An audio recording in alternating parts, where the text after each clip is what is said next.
என்னை படைத்தது உணவு என்னை வளர்த்தது. பசித்தர் மூலிய மகேந்திரன்.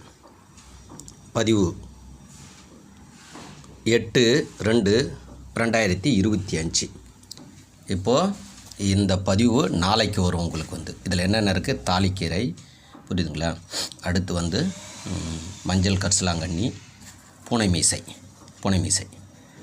இது பூனை மீசை 3. இது எப்படி பொரியல் பண்ணுறன்றது சொல்லி கொடுக்குறேன். குழம்பா கண்டிருக்கலாம், எப்படி பொரியலோட சுவை என்னன்னு பார்க்கலாம். இன்று பார்த்தோம் அப்படின்னா இட்லி. இன்றைக்கி இது பாருங்க, மஞ்சள், பச்சை மஞ்சள் போட்டு தோல் சீவிட்டு, இஞ்சி தோல் நீக்கி பாருங்க இடித்து எடுத்து வச்சுட்டுக்கிறேன். இப்போது நீங்கள் பச்சையாக சாப்பிடும் பொழுது எப்படி பவர் இருக்குன்றதை நீங்கள் இப்போ பாருங்கள், சாறு, அதில் இருக்கிற சாரெலாம் கூட அப்படியே ஊற்றிட்டேன்.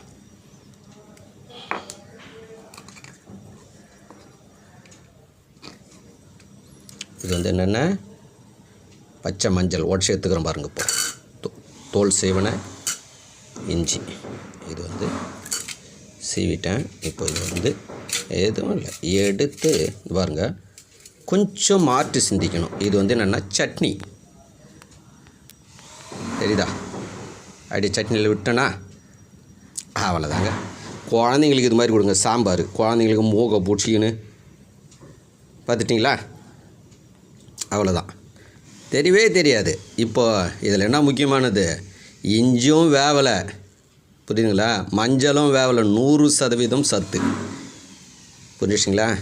இதை நான் சாப்பிட போகிறேன். இது ஒரு அளவு முறை. குழந்தைங்களாம் கொஞ்சம் கம்மியாக கொடுங்க. இதெல்லாம் நீங்களே சிந்திக்கணும். எல்லாத்தையும் மாற்றம் குட்டியே கேட்டுன்னு இருக்கக்கூடாது. குழந்தைக்கு கம்மியாக கொடுக்கணும், இவ்வளோ தான். இதுக்கு ஒரு ஃபோன் பண்ணி, ஐயா எவ்வளோ போடலாம் குழந்தைக்கு அப்படின்லாம். இப்போ எனக்கு பார்த்தீங்க அப்படின்னா இது பாருங்க, இந்த அளவுக்கு நான் மஞ்சள் எடுத்துக்கினேன். அடுத்து இஞ்சி இதில் முக்கால்வாசி எடுத்துக்கினேன், இந்த சைஸில். புரியுதுங்களா? இவ்வளோ தான், சிம்பிள். இப்போ இது பாருங்கள், கலக்கிட்டேன். அவ்வளோதான். பச்சை கொஞ்சம் மாற்றி சிந்திக்கணும். மூலிகை சட்னி, மூலிகை குழம்பு, வேக வைக்காது, இதில் தான் இடித்து எடுத்தேன். புரியுங்களா? இப்போ புழிஞ்சிட்டேன், வச்சிட்டேன். இப்போது தேங்காய் பார்த்தீங்களா, இனிப்பாக இருக்கும். 100% ஆர்கானிக். எப்படி 100% ஆர்கானிக் தேங்காய் எப்படி பாருங்கள். விவசாயம் பண்ணுறதால இதெல்லாம் எனக்கு கிடைக்குது. புரியுதுங்களா? பாருங்கள், அவ்வளோ ஒரு சுவையாக இருக்கும் இந்த தேங்காய் சாப்பிடும்பொழுது. அவ்வளோ சுவையாகுது.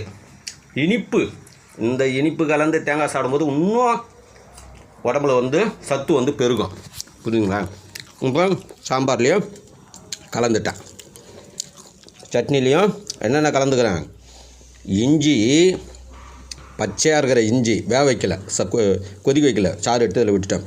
அடுத்து மஞ்சளையும் இதில் விட்டுட்டேன், பச்சை மஞ்சள்.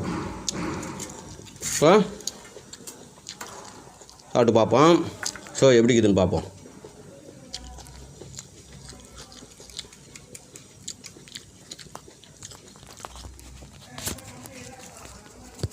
ஒரே கையில் வீடியோ எடுக்கிறேன்.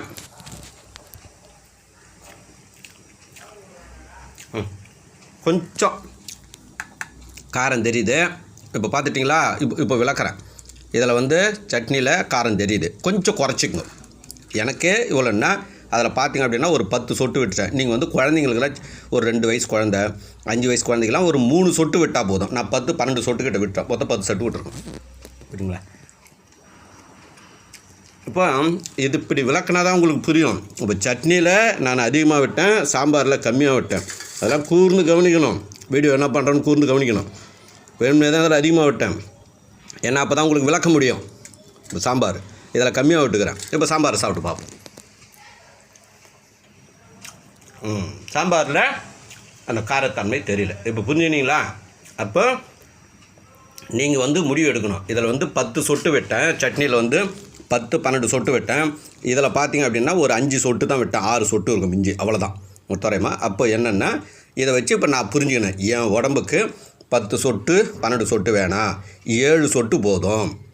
இப்போ குழந்தைங்களுக்கு 4 சொட்டு 3 சொட்டு இருந்தால் போதும். அதுக்காக தான் இப்படி ஏற்றையாருக்கு வச்சு உங்களுக்கு விளக்கணும். இப்படி விளக்கினா தான் புரியும். வேணும்னே தான் அதில் அதிகமாக விட்டேன். ஏன்னா அப்போ தான் நான் உங்களுக்கு சப்ஜெக்ட் பேச முடியும். புரியுதுங்களா? இப்போ சாம்பார் இது இதில் இப்போ இது பாருங்கள், சாம்பாரில் நார்மலாகுது.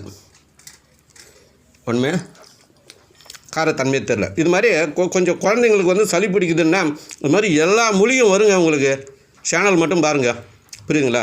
எல்லா மூலிகையும் வரும். இது வந்து புரியுதுங்களா? பாருங்க, இதில் தான் இடித்தேன், இதில் தான் சாறு எடுத்தேன். இது பார்த்துக்குங்க, புரியுதுங்களா?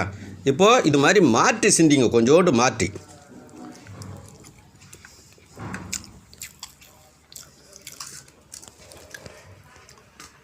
சரி, அப்படியே கொஞ்சம் அதிகமாக போயிட்டா என்ன பண்ணலாங்க? இப்படிலாம் கேள்வி கேட்பீங்க, கொஞ்சம் சட்னி எக்ஸ்ட்ரா அதில் கலந்துங்க. சிம்பிளாக அதை இன்றைக்கே சொல்லி கொடுத்துட்டேன். நீங்கள் கேள்வி கேட்டு நான் பதில் சொல்ல வேண்டியது.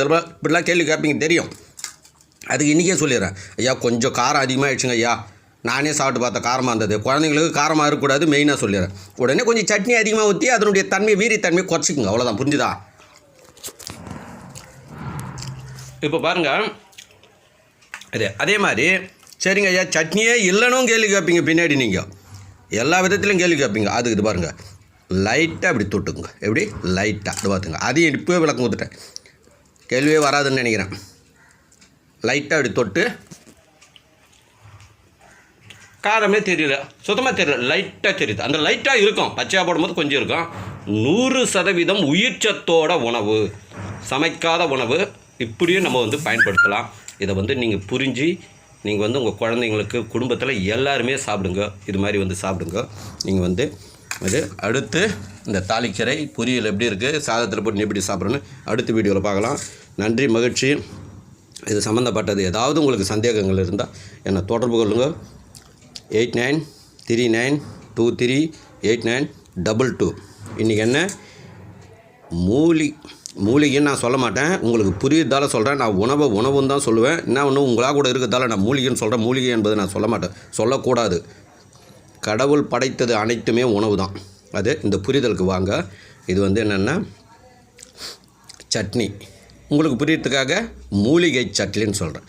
இப்போது என்னை பொறுத்தளவுக்கு தாவர சட்னின்னு சொல்லலாம், உணவு சட்னின்னு சொல்லலாம். புரியுதுங்களா? அது புரிஞ்சுக்கோ. இதுக்கு மேலே கண்டினியூவாக எல்லா வீடியோவும் நான் விட்டுன்னு வரேன். கொஞ்சம் மாற்றி சிந்தித்து குழந்தைங்களுக்கு 2 வயசு குழந்தைக்கு 3 வயசு குழந்தைக்கு இந்த ஒரு பாயிண்ட்டை கொடுத்துட்டேன். இதை வச்சு நீங்கள் எல்லாத்தையுமே குழந்தைங்களுக்கு மூக்கை பிடிச்சிக்கின்னு காலில் போட்டு அமிக்கணும், வாயை திறந்துக்கணும், அதெல்லாம் ஊற்றி குழந்தைய துன்புறுத்தாதீங்க.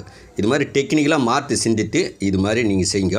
கண்டிப்பாக குழந்தை ஆரோக்கியங்க. அளவு முறை மட்டும் தெரிஞ்சுக்குங்க. இதெல்லாம் பயப்படவே தேவை கிடையாது. இதெல்லாம் வந்து இது என்ன கெமிக்கல் ரசாயனமாக உணவு தானே.